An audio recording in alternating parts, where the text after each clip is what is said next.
Atletiken bazkide konpromisarioek ez dute aldaketarik nahi 1989tik indarrian dauden estatutuetan.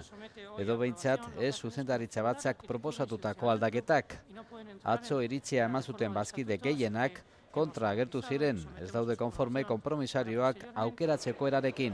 Estatutu berriak idatzi dituen komisioaren asmoa konpromisario izateko erraztasunak ematea zen, atxikimenduen kopurua 9tik 3 gutxituta.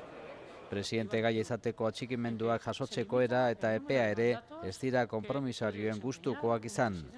Azkenean 52%k kontrako botoa eman zuen eta alde 52%k baino ez.